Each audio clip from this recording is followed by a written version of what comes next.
Good morning, good morning, good morning, good morning. How are you guys doing out there? What's going on, Village? Uh, welcome, welcome, welcome. It's good to be back. Good to be with you guys again. Black mental health.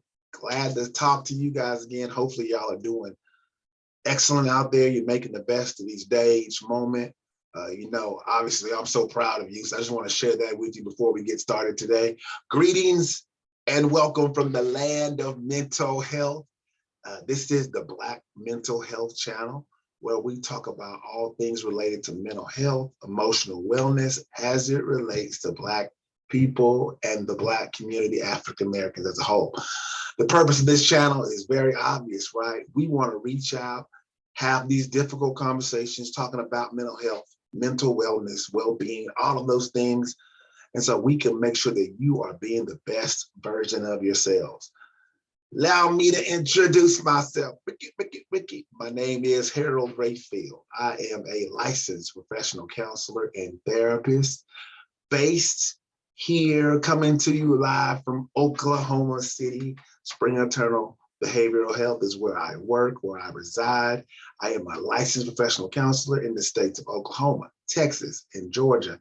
And I am glad to have this opportunity to be in front of you again to facilitate another conversation about mental health, because it's important to me, right? It's important for us to have this dialogue.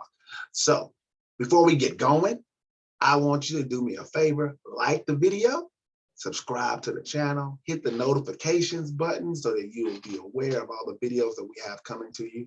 I'm gonna try to get some content out to you guys every few days, on at least on a weekly basis or so, just to continue to have this conversation and address issues and things that come up in our community as often as we possibly can. So let's get right into it. So it's April. Today is April the 5th. Good morning, good afternoon, good evening, whenever you're watching this.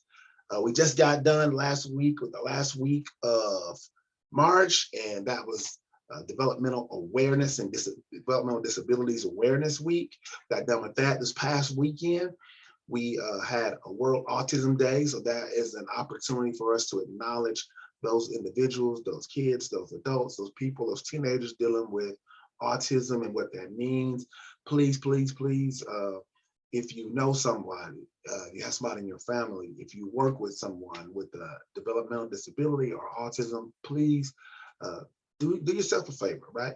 Take the time, the opportunity to do a little research about what that means and how you can best support that person in your life, because that's important, right? Information and understanding is very important. And I think I might even circle back to this topic on autism, because it's really important, and we're dealing with it. I'm a parent, and I know that autism at some level is being diagnosed at a much higher level now than it has been ever before. And so that's the important mental health issue that we need to have, discussion that we need to continue to have. And it's important to do it on this channel.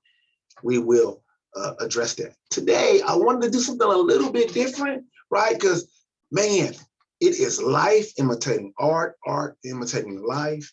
You know, Sunday before last, the Oscars decided that, I didn't watch it, didn't know anything about it. I started watching those Academy shows, music shows a long time ago when I was a young adult. And so, man, Will Smith and Chris Rock, what happened, right? What in the world happened?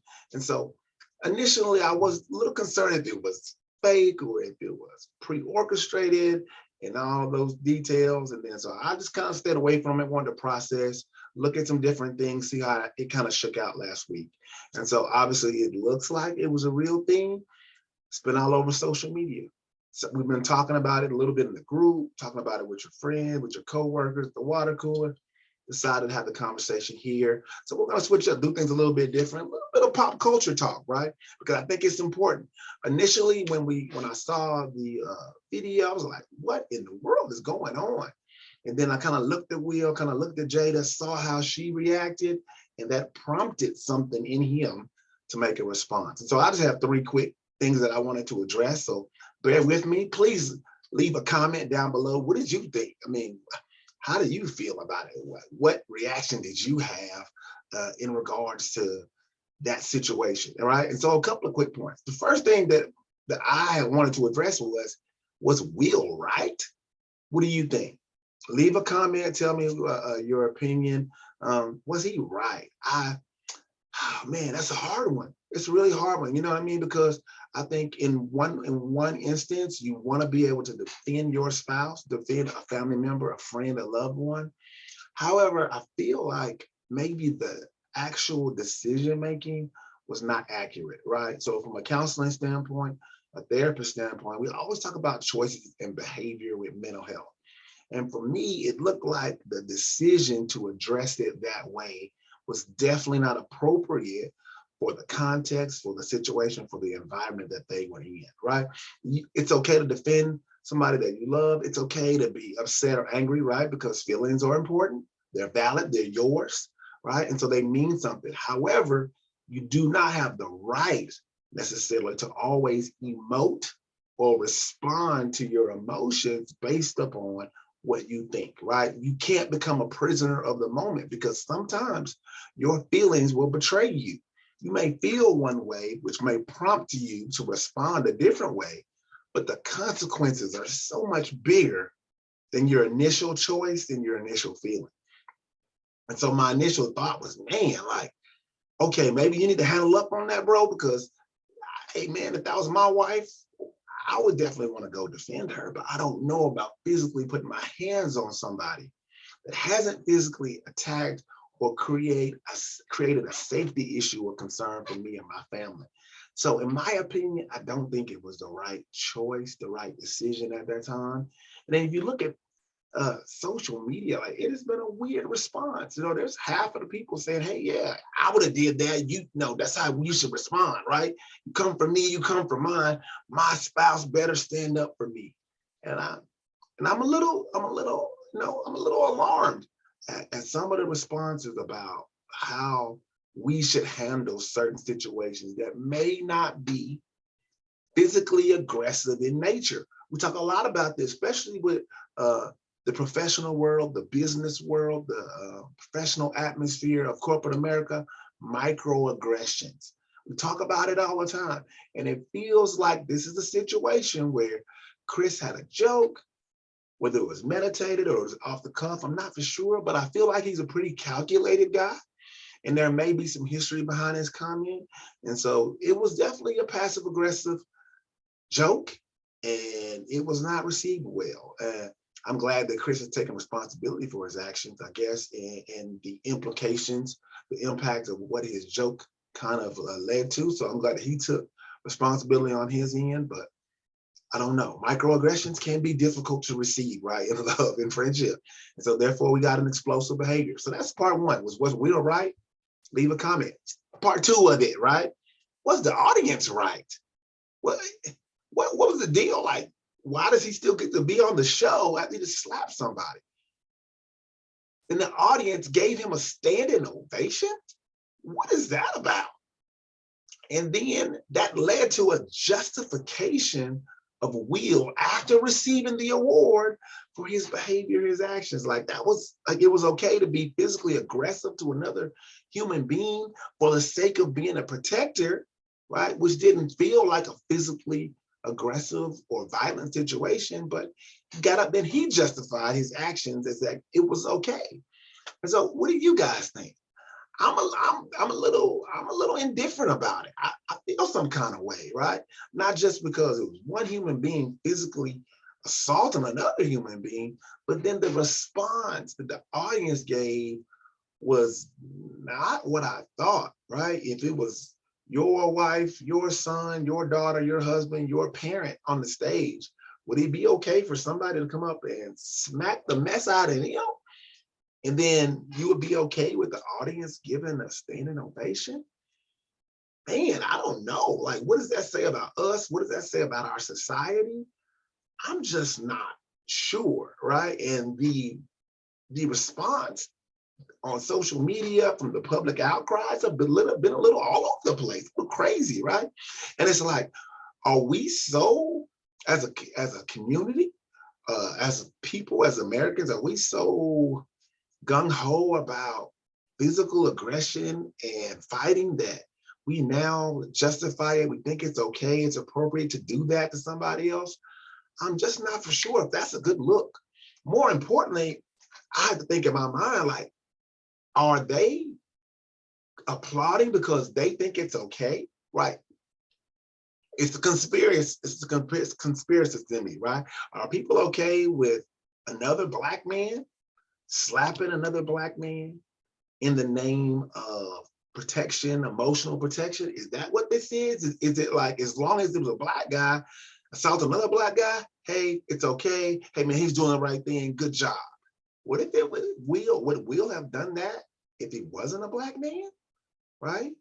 Um, is it appropriate for Chris to respond the way he did or didn't? I mean, obviously he showed a lot of self-restraint. He didn't respond to it, but that could have been a huge mess. My wife and I were talking like, what if he would have responded like we think he should have responded? We were in the street. Would you allow somebody to walk up on you and put their hands on you? Probably not. And then because it didn't turn out that way, which I'm glad it did. I'm glad it didn't turn into a big melee, but that could have been crazy. And so I'm always concerned about the community, our community, the African-American Black community. I'm always concerned about, American community, right? In a whole, humanity. Like, are we giving a standing ovations for people assaulting people because they felt a certain way? Man, like, why couldn't they just handle that like men after the show or in the back room or behind the curtain? I just don't know. Like, what does that say about our society and how we support or we disapprove of the actions and behavior, the choices of another person? I don't know. And are we justifying it because we feel a certain way because maybe Chris was out of line or out of order? I'm not for sure. But that's a difficult one, right? Third point, last point, I'm gonna get out of your way. The third point is this a mental health issue?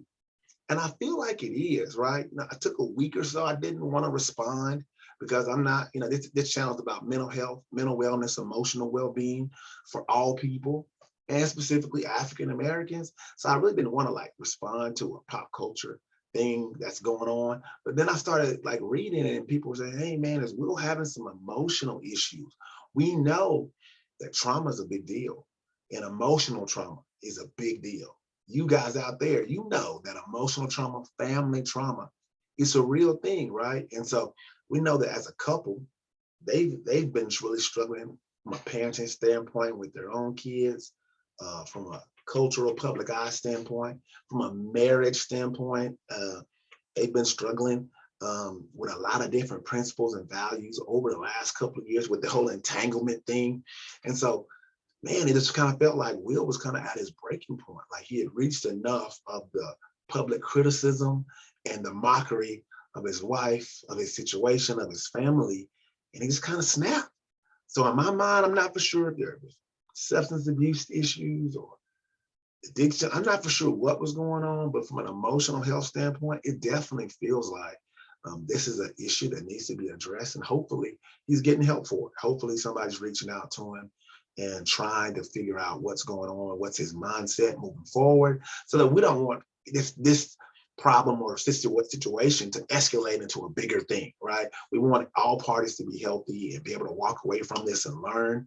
And so I definitely think this is a mental health issue now at this point for Will and Jada and the family.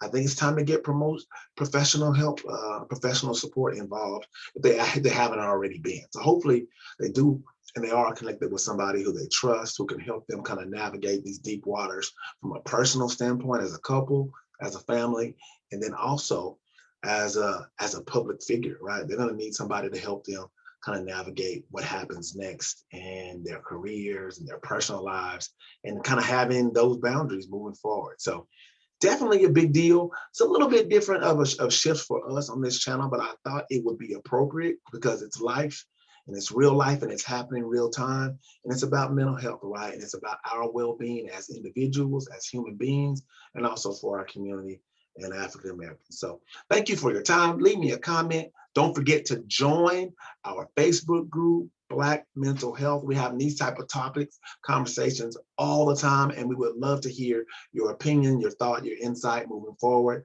You guys have a wonderful week. Black Mental Health channel. Please subscribe, like, join, notify, and we'll talk to you soon. All right. Thank you guys. Make it a good one.